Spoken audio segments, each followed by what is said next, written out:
Hello everyone, welcome to our channel. This is class number 17 of Oceanography. Oceanography के previous 2 classes में हमने ocean currents के बारे में पढ़ाया। क्लास नंबर 15 में हमने बताया कि करंट्स क्या हैं, कैसे बनती हैं, एंड क्लास नंबर 16 में हमने टाइप्स ऑफ करंट कराए, काफ़ी डिटेल में कराया था, जिसमें warm current and cold current की सारी डायरेक्शन बताई एंड कैसे वो फ्लो करते हैं। आज की क्लास में सी वेव्स पढ़ाएंगे। हालांकि ये टॉपिक जियोमॉर्फोलॉजी में भी है, लेकिन यहाँ पे इसको डिस्कस करने का मेन पर्पस यही है कि ओशियनोग्राफी पढ़ रहे हैं तो सी वेव्स यहाँ भी पढ़ लेनी चाहिए, तो इसीलिए छोटा सा टॉपिक है, यहाँ पर हमने इंक्लूड किया है। तो आज की क्लास स्टार्ट करते हैं। बेसिकली सी वेव्स होती क्या हैं? देखिए, जितने भी ये मैरीन्स में वेव्स आती है, मतलब वाटर का क्या है, यहाँ हलचल होती है वाटर की, चाहे वो टाइड्स हो, ओशियन करंट्स हो, ठीक है, ओशियनिक वेव्स हो, ये सब हो। तो इसमें सबसे पावरफुल जो काम करता है, इफेक्टिव काम करता है इरोजन का, वो कौन करता है? इरोजन जो होती है सबसे ज़्यादा वो सी वेव्स से होती है। सी वेव्स क्या है? मोस्ट पावरफुल और इफेक्टिव इरोजिव एजेंट है कोस्टल एरिया के। देखिए, ये कोई लैंड बॉडी है इधर, एंड इधर ये क्या है, ओशियन है, ठीक है, ओशियन है। अब ओशियन में क्या है, वेव्स आएंगी, सी वेव्स आएंगी, ठीक है, वेव्स आई यहाँ पर, वेव्स। अब वो वेव्स क्या है, इरोजन का काम करेंगी, ठीक है, जो तट वाला एरिया है वहाँ पर इरोजनल वर्क करेंगी। सी वेव्स होता क्या है? Undulations of sea water characterized by well developed crest and troughs. देखिए, यहाँ पर जो वेव्स आती हैं वो कैसे आती हैं? आपने कहीं, ये एक पॉन्ड है, ठीक है, पॉन्ड में कभी पत्थर मारा होगा, ठीक है, पत्थर मारा होगा, यहाँ पर कोई पत्थर मारा, तो यहाँ पर क्या है, एक तरंगी इस तरह से चलती हुई दिखाई देती है आपको, इस तरह से। तो यही क्या है, यही सी वेव्स है, ठीक है, यही क्या है, सी वेव्स है। इसका जो फैलाव होता है वो हॉरिजॉन्टली होता है। Sea waves are defined as undulations of sea water. जो सी वाटर है उसमें हलचल होना, ठीक है, किसकी वजह से? Well developed crest and trough. Crest होता है वेव्स का जो अपर पार्ट होता है, उसको क्रेस्ट बोलते हैं मैक्सिमम, एंड ट्रफ होता है जो यहाँ पर लोएस्ट पार्ट होता है। क्लियर? तो इसको क्रेस्ट और ट्रफ बोलते हैं। ये इसकी वेव्स की हाइट होती है, एंड यहाँ से यहाँ तक इसकी क्या है, ये वेवलेंथ होती है। अब थोड़ा ये फिजिक्स का कॉन्सेप्ट है। अगर देखिए वेवलेंथ ज़्यादा होगी तो फ्रीक्वेंसी क्या होगी, लो होगी, क्योंकि ये इन्वर्सली प्रोपोर्शनल होता है। वेवलेंथ फ्रीक्वेंसी के इन्वर्सली प्रोपोर्शनल होता है। अगर वेवलेंथ कम होगी तो हाई फ्रीक्वेंसी की वेव्स आएंगी। तो ये चीज़ें ध्यान रखनी है, ठीक है। आगे देखते हैं। The mechanism of the origin of sea waves is not precisely known, ठीक है। इनको क्या है, जो इनका ओरिजिन है सी वेव्स का, तो ज़्यादा इनके बारे में नहीं पता, ओरिजिन कैसे होता है, मैकेनिज्म क्या होता है, लेकिन but it is commonly believe that waves is generated due to friction on water surface called by blowing winds. लेकिन ऐसा माना जाता है, एक कॉमन बिलीव है कि जो सी है या ओशियन है, उसमें जो विंड्स की फ्रिक्शन होती है, उसकी वजह से जो विंड्स फ्रिक्शन का काम करती हैं किस पर, वाटर सरफेस पर, उसकी वजह से ही ये वेव्स का ओरिजिन होता है, ठीक है। Clear? The undulations of sea water at the place of their origin are called swells. अब देखिए, जहाँ पर हमने बताया कि जहाँ पर स्टार्ट हुई, जिस प्लेस पर जो ओरिजिन है, ठीक है, वहाँ पर पानी में हलचल सी हुई, उसको स्वेल्स बोला जाता है। क्या बोला जाता है? स्वेल्स। तो ये पीजीटी वगैरह में पूछ लिए जाते हैं क्वेश्चंस कि स्वेल्स क्या है, ठीक है। आगे और भी चीज़ें आएंगी, बैक स्वेल्स, वाटर, ये सारे चीज़ें हम यहाँ पर बताएंगे। तो स्वेल्स पता लगा क्या होता है, जो पानी में हलचल सी होती है, ओरिजिन प्लेस, जो हलचल का ओरिजिन प्लेस है, उसको स्वेल्स कहते हैं। यहाँ नोट करने लायक 2 बातें हैं। It may be pointed out that only the form of waves moves forward in sea and oceans through the water and the water does not move forward. ध्यान रखना, सिर्फ waves मूव करती है, ठीक है, वेव्स मूव करती है, पानी मूव नहीं करता। ठीक है, पानी मूव करेगा तो फिर वो करंट बन जाएगा। समझ आया? अगर पानी मूव करेगा तो वो तो करंट बन जाएगा। सिर्फ यहाँ पर क्या है, वेव काम कर रही हैं। तो वेव जब आगे जाएंगे, पार्टिकल्स पानी के यहीं रहेंगे, ठीक है, मॉलिक्यूल्स पानी के यहीं पर एज इट इज रहेंगे। सिर्फ वेव जाती है, और वेव ही क्या है, इरोजन का काम करती है, या अदर जो भी काम होते हैं वेव्स के वो करते हैं। ठीक है, तो ध्यान रखना है, वेव आगे जाती है ना कि पानी जाता है। The longest wavelength move more rapidly, ये हमने बताया कि वेवलेंथ अगर ज़्यादा होगी तो वो तेज़ी से मूव करेगी। ठीक है, और वेवलेंथ हमने बताया है कि ये जो डिस्टेंस होती है यहाँ पर एक वेव से दूसरी वेव के बीच में, इसको वेवलेंथ बोलते हैं। यहाँ पर ये वेवलेंथ है। ठीक है, तो ये तेज़ी से मूव करती है। तो अब बढ़ते हैं आगे, यहाँ देखते हैं हम सी वेव्स, ओशियनिक वेव्स को। जैसा कि हमने बताया था कि कोई एक पॉन्ड है, उसमें आपने अगर पत्थर मारा तो वो इस तरह का ऑक्सिलरेट करेगा। ठीक है, ऑक्सिलेट करता है, देखा होगा। तो एक जगह पे स्वेल्स आ जाएंगे, स्वेल आ जाएंगे, जिनको अगर ओरिजिन प्लेस पर, ठीक है, कोई हलचल होती है उसको स्वेल बोला जाता है। ठीक है, और ये किसकी वजह से आता है, परमानेंट विंड्स। जैसा हमने बताया, ये तो हमने पत्थर का एग्जांपल सिर्फ इसलिए बताया था कि कुछ हलचल होगी किसी एक्सटर्नल फोर्स की वजह से। ठीक है, यहाँ पर परमानेंट विंड्स की वजह से क्या है, ये पानी के जो मॉलिक्यूल्स हैं वो ऑक्सिलेट करते हैं, एक वेव्स बनती है, उस वेव को सी वेव्स या ओशियनिक वेव्स बोला जाता है। ठीक है, समझ आ गया होगा आपको। सी वेव्स के बारे में देखें, they are the manifestations of the permanent winds blowing over the surface of the ocean. ठीक है, जैसा कि हमने डायग्राम में दिखाया, ये परमानेंट विंड्स हैं, इसकी वजह से जो सरफेस वाटर है ओशियन का, सी का, continuously pushing the water molecules and creating oscillations inside it. ठीक है, ऑक्सीलेशंस बनते हैं, डायग्राम में ये दिखाया है, ऑक्सीलेट कर रहा है। ठीक है, एंड इसके बाद where the kinetic energy produce by wind on the surface of the ocean resulting into surface oscillation. वही है जो हमने अभी इतनी बातें की, इतनी सिंपल भाषा में बताया, वही क्या है, ये लैंग्वेज में लिख दिया है। Oceanic waves are oscillating in oceans produced in the surface of water where there are transfer of water particles are hardly from one place to another। जैसा कि हमने बताया कि वाटर मॉलिक्यूल्स मूव नहीं करते, मूव कौन करती है, वेव्स करती हैं। ठीक है, जो ओशियनिक वेव्स, सी वेव्स हैं, वो मूव करती हैं। However, the energy is transferring to the coast where water is oscillating below the crest of the waves. They are just like ripples forming over the surface of the ocean। तो वही language में हमने यहाँ तक ये लिखा है, and they are the approaching towards coast, coast की तरफ चलता है। Amplitude is increase whereas length is decrease, इसकी लेंथ क्या है, कम होती जाती है, एम्पलीट्यूड इंक्रीज रहता है। And velocity also decrease as the velocity of the wind increase. ठीक है, अगर विंड की वेलोसिटी क्या है, बढ़ेगी, तो इसकी वेलोसिटी क्या है, डिक्रीज हो जाएगी, किसकी, वेव्स की, रिपल्स की। तो यहाँ तक ये सिंपल इंट्रोडक्शन हमने यहाँ पर देखा है कि ओशियनिक वेव्स किसको कहते हैं या सी वेव्स किसको कहते हैं। आई होप इतना समझ आया होगा। सिंपल टॉपिक है, छोटा टॉपिक है, इसलिए इसको तेज़ी से करा रहे हैं। ठीक है, टाइप्स ऑफ सी वेव्स, यहाँ पर कुछ टाइप्स हैं सी वेव्स के, तो वो हम यहाँ पर देख लेते हैं।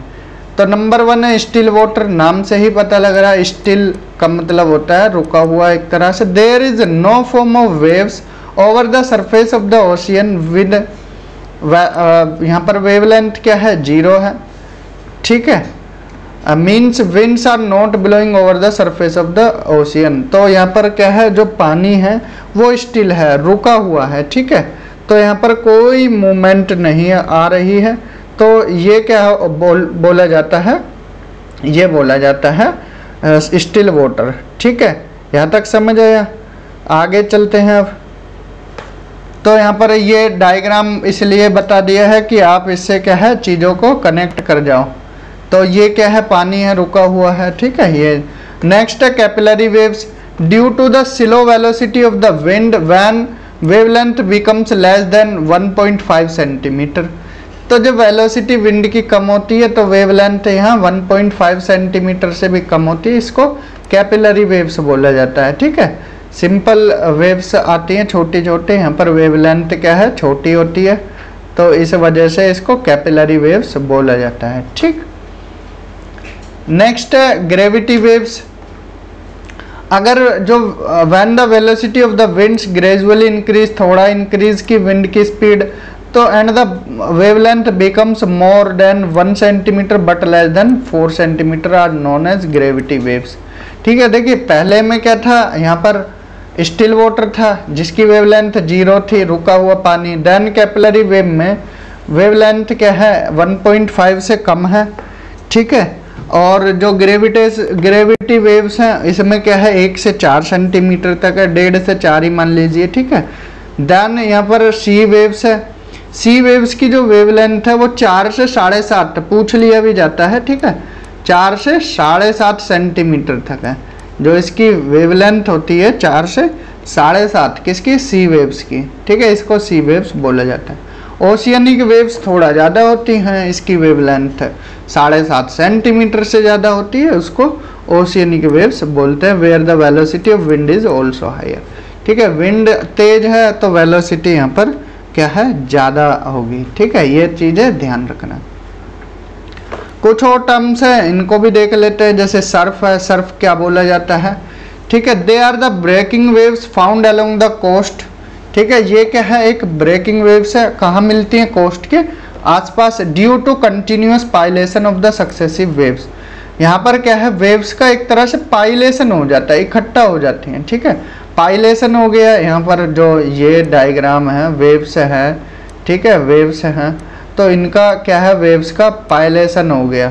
कहाँ पर हो गया, सी के आसपास। ठीक है, यहाँ पर इसको बोला जाता है piling of waves is called surf. इसको क्या है, सर्फ नाम दे दिया है। ठीक है, तो ध्यान रखना है, breaking and spreading at the coast in forms, that's why और इसको फॉर्म वेव्स भी बोला जाता है, सर्फ या फॉर्म वेव्स बोला जाता है। ठीक है, and the primary action is distribution of sand silt up to the smaller area and not surviving even for a minute. ज़्यादा टाइम नहीं रुक पाती है, 1 मिनट से भी कम समय में ये लौट जाती है। ठीक है, तो इसको क्या बोला जाता है, सर्फ बोला जाता है। ध्यान रखना है, सर्फ का दूसरा नाम फॉर्मिंग वेव्स भी होता है।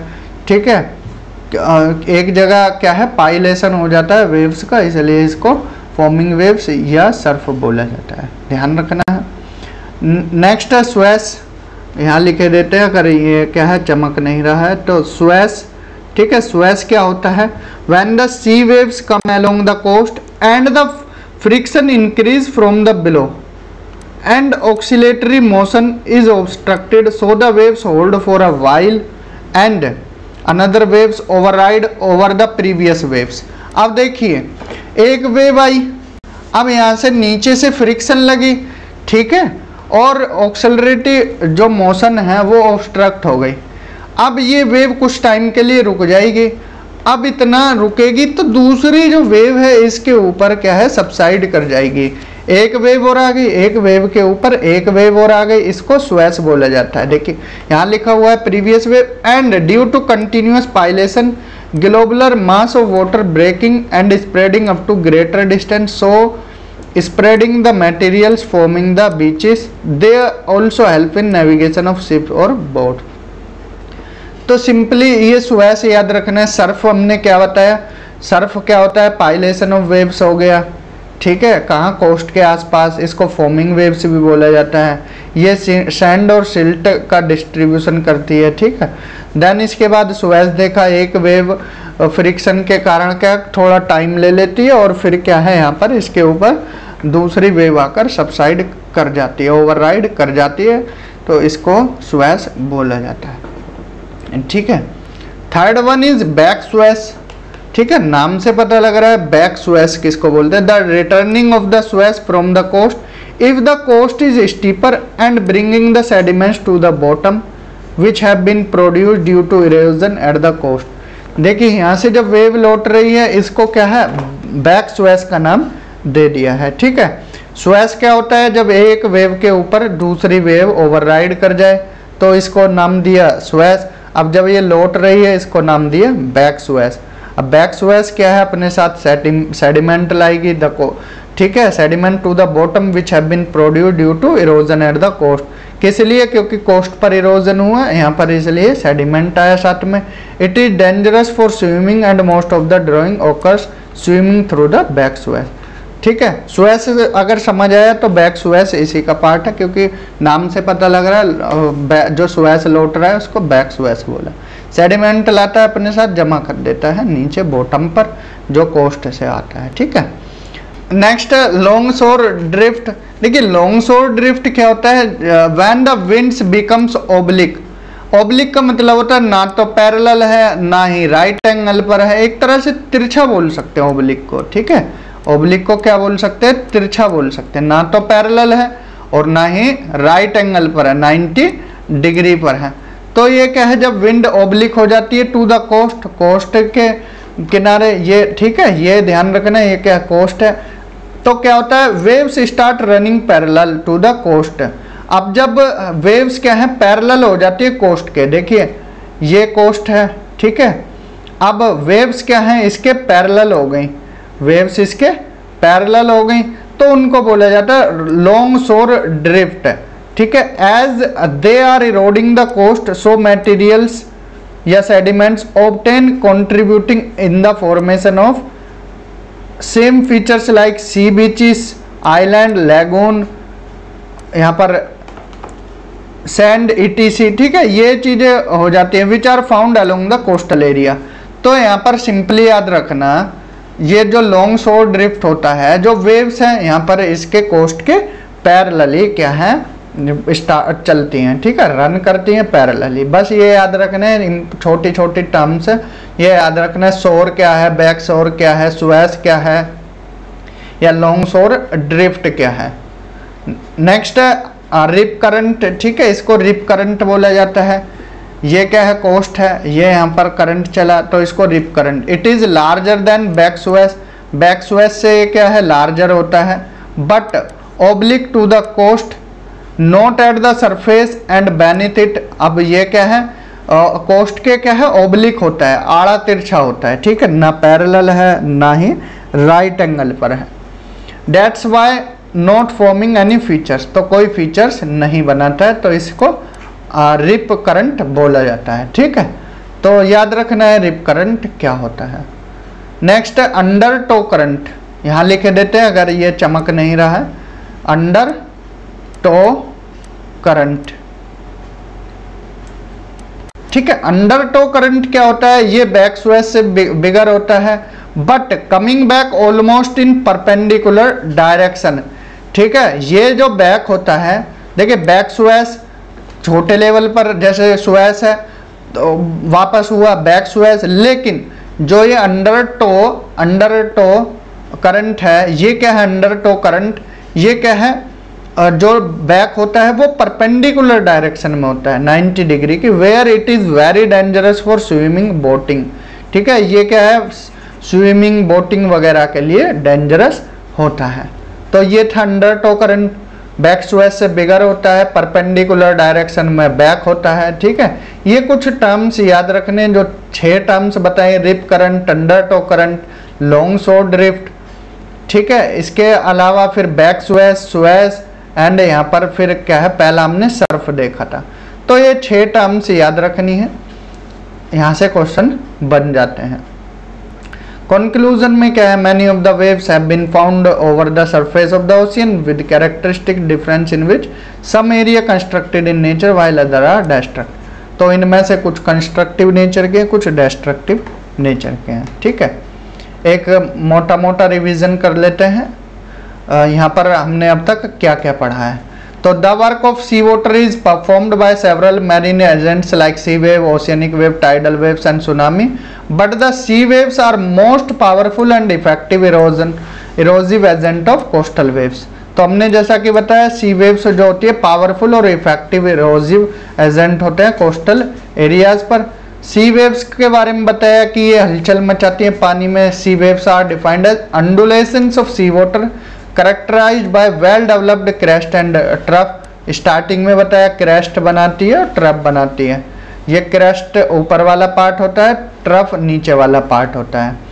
The mechanism of the origin of sea wave is not precisely known but commonly believed that.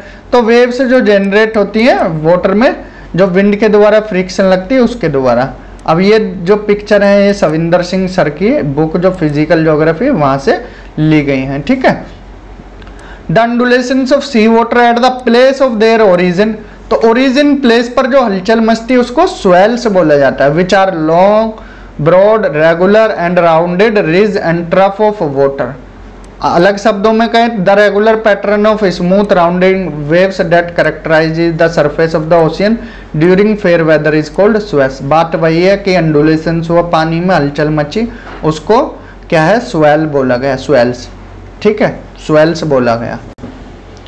The height of wind generated sea waves अब किस किस पर डिपेंड करती है, ठीक है, विंड स्पीड पर, duration of wind from one direction, the extent of fetch, ठीक है। इससे क्या है, जो वेव्स हैं इसकी जो वेलोसिटी है, ये सब चीज़ें विंड पर डिपेंड करती हैं।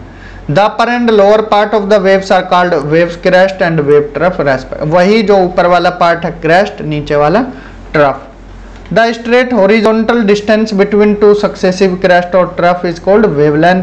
ये भी बताया वेवलेंथ किसको बोला जाता है, तो इन दोनों के बीच की जो दूरी है, ठीक है, दो क्रेस्ट के बीच की या दो ट्रफ के बीच की दूरी को एक वेवलेंथ बोला जाता है, ठीक है। एक्सप्रेस की जाती है लेंथ यूनिट ऑफ मीटर्स में, ये ना भी याद रखोगे, कोई जरूरी नहीं है। Wavelength the time taken by a sea wave to cover the distance of one wavelength और वेव साइकिल, इसको बोलते हैं वेव पीरियड। जो एक पूरा वेव को पूरा कवर करने में जो डिस्टेंस ली जाती है, ठीक है, एक वेवलेंथ या एक वेव साइकिल, उसे वेव पीरियड बोला जाता है। Number of wave sea passing through a certain point पर unit time is called wave frequency. इसको वेव फ्रीक्वेंसी बोला जाता है। इनवर्सली प्रोपोर्शनल होती है फ्रीक्वेंसी वेवलेंथ के। शॉर्टर द वेवलेंथ तो फ्रीक्वेंसी हाई होगी, हाई फ्रीक्वेंसी तो लो वेवलेंथ होगी। डायग्राम में दिया ये क्रेस्ट है, ठीक है, ये ट्रफ है, ये इसके बीच क्या है, वेवलेंथ है, ये हाइट है। ध्यान रखना है, लो फ्रीक्वेंसी वेव्स हैं तो वेवलेंथ ज़्यादा है, अगर हाई फ्रीक्वेंसी वेव्स है तो वेवलेंथ कम होती है। Wave velocity is directly related to wavelength, ठीक है, वेलोसिटी डायरेक्टली रिलेटिव होती है किससे, वेवलेंथ से। वेव वेलोसिटी इंक्रीज करेगी तो वेवलेंथ इंक्रीज करेगी, डिक्रीज करेगी तो डिक्रीज करेगी। इसमें फ्रीक्वेंसी को कांस्टेंट रखा गया है। अब यहाँ बोला गया है, it may be pointed out that the form of wave moves forward in sea and ocean through the water and the water does not move forward. वही लाइन जो हमने बताया स्टार्टिंग में कि पानी मूव नहीं करता है, सिर्फ वेव पार्टिकल मूव करते हैं। Wave particles within a wave in the sea and ocean do not move forward with coastward और लैंडवर्ड एडवांसिंग वेव इटसेल्फ, ठीक है, वेव अपने आप मूव करते but move in a circular orbit. किस orbit में, सर्कुलर ऑर्बिट में। Open sea में क्या होता है, orbital motion of water particles associate with the passage of wave decrease rapidly from the water surface downwards. अब देखिए यहाँ पर सर्कुलर है, जैसे जैसे पार्टिकल्स ये नीचे जाएंगी, ठीक है, द ऑर्बिट ऑफ पार्टिकल्स, ये पार्टिकल्स का ऑर्बिट है, तो नीचे जाने पर ये कैसा बनता चला जाता है, जब इसका हॉरिजॉन्टल मूवमेंट होता है तो ये सर्कुलर नहीं रहता, कैसा हो जाता है, एलिप्टिकल हो जाता है, एलिप्टिकल हो जाता है, ठीक है, ये ध्यान रखना है। जब इसमें वर्टिकल मूवमेंट होगा पार्टिकल्स का, डेप्थ में जाएगा, तो यहाँ पर orbits decrease in size with depth, orbit of particles हैं ये, ठीक है, ट्रफ क्रेस्ट बताया, तो ये क्या हो जाएगा, नीचे जाकर एलिप्टिकल शेप में हो जाएगा। यहाँ लिखा गया orbit become more elliptical towards bottom, horizontal movement only, ठीक है, ये इसका हॉरिजॉन्टल मूवमेंट है। ध्यान रखना है, ये किसके बारे में, वेव्स के बारे में है। ये कुछ इंपॉर्टेंट पॉइंट लिखे हैं, जैसा कि हमने बता दिया था पहले कि लॉन्गेस्ट वेवलेंथ मूव करती है मोर रैपिडली, ठीक है, sorry. As the waves move in shallow water they lose energy because they suffer from, जैसे जैसे जो वेव है शैलो वाटर की तरफ जाएगी एनर्जी लूज होगी, क्यों, फ्रिक्शन की वजह से, ठीक है, फ्रिक्शन जो लगती है बॉटम सरफेस है उसकी वजह से, ये ध्यान रखना है। ये कुछ इंपॉर्टेंट चीज़ है। स्वेस हमने बता दिया क्या होता है स्वेस, ठीक है, समझ आया था स्वेस क्या होता है, ठीक है। सर्फ बताया था, बैक स्वेस बताया था। प्लंज लाइन क्या होती है? The distance from the shore where the waves break is called plunge line, ठीक है। शोर से जहाँ से ये क्या है वेव ब्रेक होती है, इसको प्लंज लाइन बोला जाता है। The distance from the shore where the waves break is called plunge line, where the depth of sea water and the wave height are approximately equal, the turbulence forward moving swash और breaker is called surf. तो ये क्या है? इसको Surf बोला जाता है, ठीक है। जो फॉरवर्ड मूविंग हो रहा है और बैक स्वेस जो वापस हो रहा था, ठीक है। सर्फ क्या है? हमने बताया था कि वेव्स का पाइलेशन हो जाता है सरफेस पर, ठीक है, पाइल अप हो जाते हैं यहाँ पर। ब्रेकर 3 तरह के होते हैं, स्पाइलिंग ब्रेकर, प्लंजिंग ब्रेकर और सर्जिंग ब्रेकर्स, ठीक है, ये ध्यान रखने हैं। स्पाइलिंग ब्रेकर्स क्या होते हैं? Spilling breakers are those in which water does not fall but regularly spills down the front of the sea waves and forms prominent forming coast. तो फॉर्मिंग कोस्ट बताया था किसको बोलते हैं, स्टार्टिंग में बताया है कि फॉर्मिंग वेव्स किसको बोलते हैं, जहाँ पर सर्फ बन जाता है, ठीक है। Plunge breakers are those in which water falls vertically and rushes shoreward in the form of turbulence forming water mass, और surging breakers are those in which water moves rapidly shoreward, ठीक है। ये 3 तरह के ब्रेकर है, नाम याद रखना, spilling breaker, plunging breaker, surging breaker, ठीक है। बैक स्वेस के बारे में लिखा है, बैक स्वेस या अंडरटो करंट्स या रिप करंट के बारे में। द ब्रेकर्स और स्वेस और surf after reaching the sloping beach returns towards the sea. तो यहाँ पर बैक वॉश, अंडरटो और रिप करंट, बस हमने यहाँ डिफरेंस स्टार्टिंग में ये बताया था। बैक स्वेस की जो स्पीड है कम होती है, अंडरटो की ज़्यादा हो जाती है, रिप करंट आड़ा तिरछा होता है, लेकिन तीनों लौटता हुआ पानी ही है। लौटता हुआ पानी नहीं, लौटती हुई वेव्स है एक तरह से, ठीक है। तो और कुछ इंपॉर्टेंट चीजें यहाँ लग नहीं रही हैं। प्लंज लाइन बता दिया, the sea waves become geomorphic agent only when they feel bottom at the plunge line. Oscillatory waves बताई दिया, ऑक्सीलेट करती हैं स्टार्टिंग में। 2 types of basis of depth of oceanic water, oscillatory waves, translatory waves. तो waves of shallow water are called translatory waves and waves in deep water उसको oscillatory waves बोलते हैं। Constructive waves बताया, destructive waves बताया, ठीक है। Low frequency waves जो होती हैं वो होती हैं कंस्ट्रक्टिव इन कैरेक्टर, ठीक है, जिनकी फ्रीक्वेंसी लो होती है constructive in character because they lose volume and energy rapidly while moving up the beach because water percolates in the shingles and other, ठीक है। ये हाई फ्रिक्वेंसी वेव को destructive बोलते हैं। ये बस याद रखना है, पूरी लैंग्वेज याद नहीं रखनी है, जिस तरह से क्वेश्चन बने वो याद रखना है, ठीक है। Low frequency waves constructive and high frequency waves destructive. देख लेते हैं और कुछ इंपॉर्टेंट चीज़ें। तो ये चैप्टर था किसके बारे में, यहाँ पर ये चैप्टर हमने एक्स्ट्रा ऐड किया है, ओशियनोग्राफी में नहीं था, लेकिन यहाँ पर हमने इसलिए बताया क्योंकि यहाँ से कोई क्वेश्चन, एक क्वेश्चन भी बन गया तो वो भी महत्वपूर्ण हो जाएगा। तो इस क्लास में इतना ही, मिलते हैं अगली क्लास में, ठीक है, अलग टॉपिक के साथ। तब तक ध्यान रखें, रिवीजन करते हैं। Thank you, have a good day.